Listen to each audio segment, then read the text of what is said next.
particular project, at the beginning, I asked you to talk about techniques of cold calling and explain what cold calling is. So I'll spend a minute or two talking about techniques that I think work for cold calling based on my experience and what the manual suggests.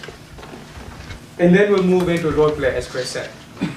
In terms of techniques, here the key one, a few come to mind, but the first and the foremost that comes to mind is make sure you've taken the time ahead of time with whoever you're going to be speaking to, instead of just calling them or reaching to their premises and start talking. Make sure you give them a heads up about what's coming up and that you're going to come and see them. Best is to get an appointment ahead of time so they know that you're coming and they have the right frame of mind as well as the time on their calendar for you. The other one is making sure that you speak to a key stakeholder. You don't want to spend 45 minutes talking to somebody and then all you get is, oh, that sounds good, I really like it, but I'll speak to the boss. Even though you may feel awesome when you're a novice or getting started, and you think, wow, I convinced one manager, doesn't mean anything in the real world. Because the guy's going to go back to his manager or the real owner, the stakeholder, and say, oh, someone came in and they think they have a good product, what do you think? And the owner obviously is going to say, we don't have time for this right now. He's going to come back and say, sorry, but the owner's not interested. So it really doesn't do you any good. Unless it's a franchise and it's a planned thing that you're submitting a proposal and you know it is going to go to the next step. So make sure that you're speaking to the key stakeholder. It's perfectly fine to ask them that as the first thing during a meeting. The other thing, people often say that, oh, cold calling is only about talking to them, finding out they're interested or not. I slightly differ. Try and close the sale as much as you can. And that doesn't mean that you have to get the check home, which would be wonderful, but at least get a tentative yes or a next date for when you're going to follow up with them or when you can meet them again or leave them a demo equipment.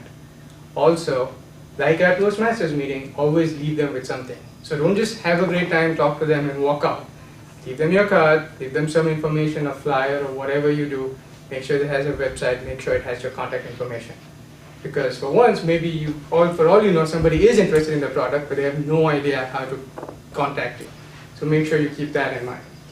And finally, which isn't part of cold calling, but very important in this process, is follow-up. Make sure you call them back in a couple of days. Don't wait for a week or else be like, Dhwani who? And it does happen because believe it or not, there are at least 3 people who contact them every single day. Alright, that said, let's get into our role playing right in. The situation is, Josephine, as a local small business owner, I've called her ahead of time and said, hey, this is about collecting reviews and testimonials for your customers.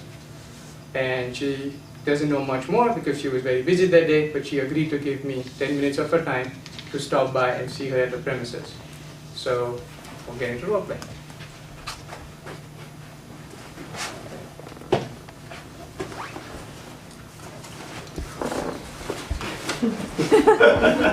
Hello.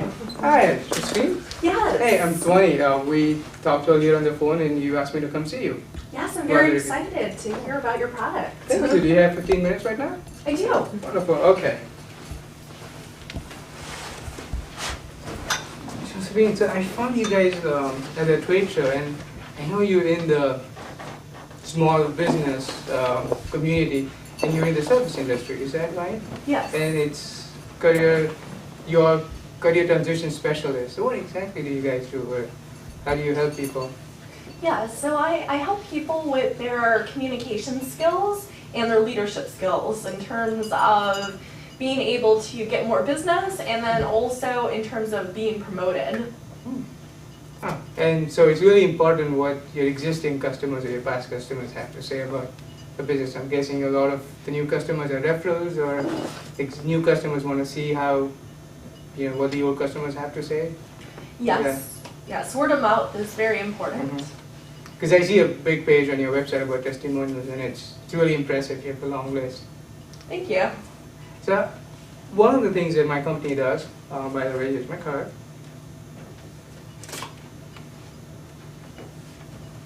And one of the things that we do is we develop a product which allows customers, especially our business owners, especially in the service industry, to collect customer reviews more than any other solution out there. And would you be interested, or what would you say about that? Would you be interested in a product that allows you to capture more customer reviews? Absolutely. I mean, I think the more people review my product, the more exposure I get. Because one of the big challenges that we see talking to other business owners is the fact that people love services most of the times, because in reality, I can't think that any real business can have a peace of mind. You can't have 2 out of 5 customers unhappy, right? And Right. especially for a business like yours, I'm pretty sure that's absolutely not the case. But people forget, and because it takes an effort to go home and write a review or leave a testimonial, they usually do it when they're unhappy rather than when they like you, because life happens and we all get busy. Have you been noticing that, or do you always get each of your customers writing you something? Usually people are not very proactive. I have to ask them for testimonials. Right.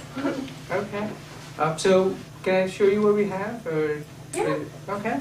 So here's what we do. We put the power of reviews inside this little device, and this goes directly on our website as soon as people put it up. It takes less than 2 minutes. So most of the times once you're done serving a customer and you're finishing their payment or you're talking to them and saying goodbyes, you hand it over. If they're interested, they would. And they will write you a review, and there you go. So you don't have to follow up, they don't have to remember to write. And what we've seen with our pilot programs is most happy customers actually end up using this. They really like to give you feedback, it's just that they get busy. And you essentially control who gets to review you. So these are generally positive, and more importantly, the good thing is that they're always genuine customers. So you don't have to worry about random people, your competition bad-mouthing you, or random people putting something up on your website or your services which may not be real. Would you like to give it a try or see how it works? Yeah, sure. All right. And, okay. It's just like good, you can use it. Oh, okay. So I could put in feedback about myself. Oh, Great, okay. Oh, it's very easy to use. I mean, you just click it and the star lights up. And I now have a 5-star review. Okay.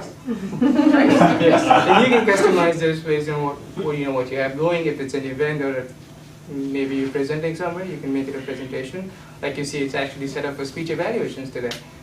Or it could be a regular service or a workshop that you're doing.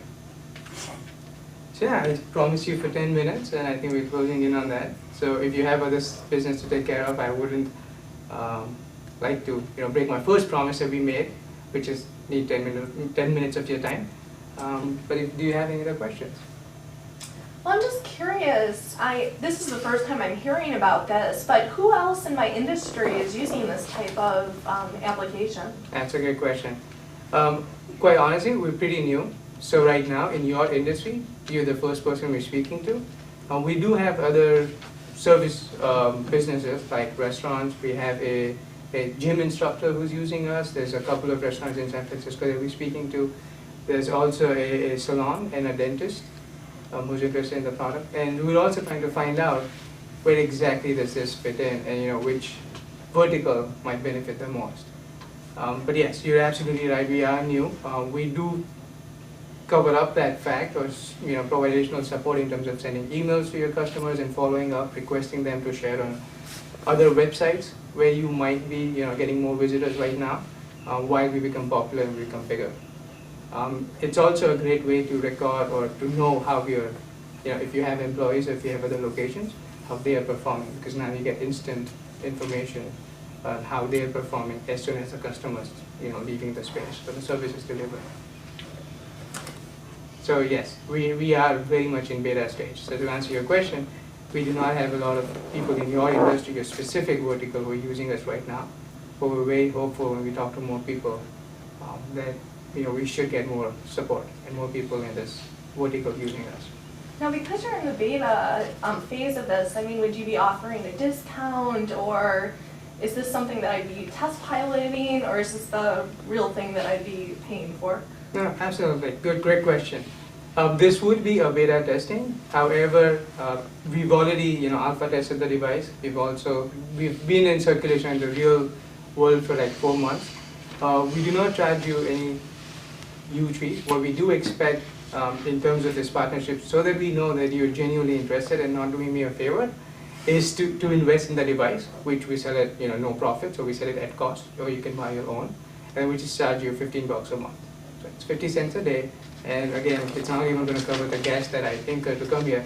But the idea is to make sure that you're invested in this and you're willing to partner and actually use it, rather than it's one more sticker on the door or one more thing like that. Okay.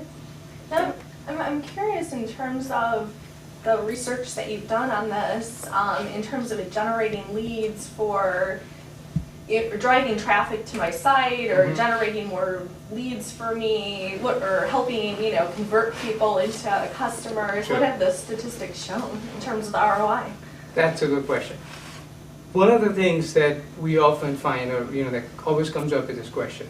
And quite honestly, we'll come out and tell you that it's a very difficult problem to even record if this happens or not. And it's not just for this product, but anything else that you have. However, we all know that more than advertisements, reviews do a much better job, because those are customer testimonials. Number two, search engines do prioritize results based on who has more review counts rather than just the rating. And this is where our product comes in. We guarantee that you would have at least a 10x more number of reviews than any existing solution. And that's because it's so easy to do, and you're doing it on the spot before people leave. Then thirdly, as you have more samples, it allows you to improve. You get a true picture of how your service is and how people really see you as a business. So you have much better idea of where to improve and how to improve, rather than a smaller sample size where it's just a disjointed result.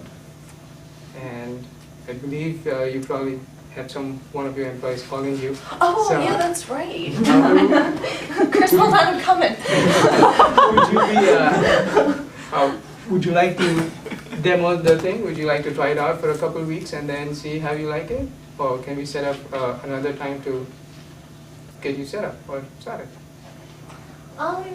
Yeah, I'm definitely interested in exploring it a little more before I make a decision. Absolutely. Okay, so would next week be a good time? Sure. Come see you? All right, thank you very much. And if you have any questions, let me know. I will leave a flyer at the door, and I'll see you next week. Okay, thank you.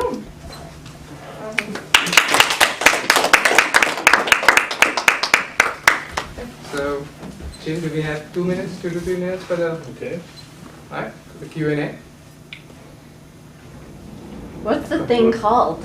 It's called on-the-spot review.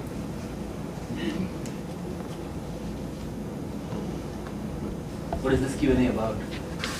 It's about what you guys saw, and in the process of the 1 to 2 minute speech that I had at the start about the techniques of cold calling, and did we actually use it, or could we have done something differently or better? So just analyzing that right away.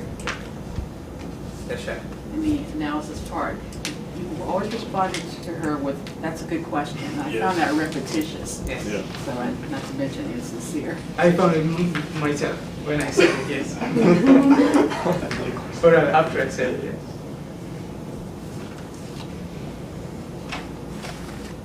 Okay.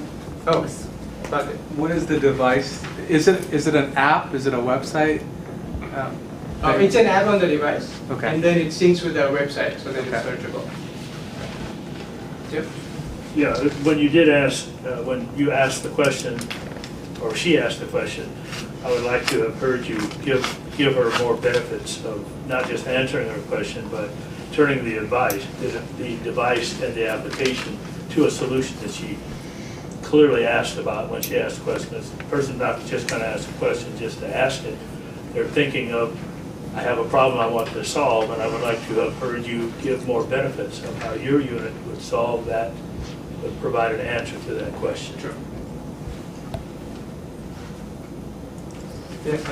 So when Josephine asked you if anyone else in her industry is using this product, I found your response to be a little bit less exciting. I would have said, oh no, this is the chance for you to break through in your industry and show people how it's done. This is a Q&A, not a round robin. Yeah. So, my point being, it's I didn't find you give her enough. Like I would have left the device at her place. So more incentive for her to try out the product to sort of close your cold call with tangible benefits on what she would have done. Did you have a question, Senator? She doesn't know if it's in Yeah, it was She's going to be not given- along the lines of, I don't know if you left a lot of stuff for her questioning, and whether that was on purpose. Like you didn't touch on the cost or kind of even is it an app, or are you selling the device, or are you selling a service, and what's your website? How do you use it? Yelp What or questions whatever. do you think you left her with? So was that on purpose? Was that strategy The to let cost- her leave Yeah, questions? the cost was just because it's a very sensitive thing to bring up, and the fact that if the customer brings it up, then it's more like they're thinking about, okay, what if I am interested? How much would it cost? Versus you just telling them, and what if it's going to be a turn off? That I'm not, I don't want to talk about cost, or I'm not done with even thinking about whether I want it or not. And so I thought in this particular scenario was actually a good thing that she brought it up. I was like, oh, good, you want to listen about cost, so here, let me tell you. So yeah, that was the rationale. You still have Alright, time? probably last question. How does it differ from Yelp or other review services? Great question. The way it differs from Yelp and other consumer review sites today is that most of them are driven by Yelpers or Googlers or people who proactively want to go and write reviews. A simple answer to that is how many people in this room use Yelp to look at reviews? Chances are most of us. How many people actually go on Yelp and write reviews? Chances are none of us. And if you go and take this at a dinner conversation or any other group you have, most of the times that's what you would get. And that's because very few people have the time to go home and log in and write reviews and long reviews about something. And it's usually the same 1% or much less actually of people who would go and write something. And so you're always hearing about those 1% of whatever term you want to use for them based on which author you follow. Are what's forming the impression about different businesses. Whereas here, you're taking your real customers and saying, why don't you share, because it takes you just a minute. And that's the big difference. You're generating reviews versus someone else writing. All right, thank you.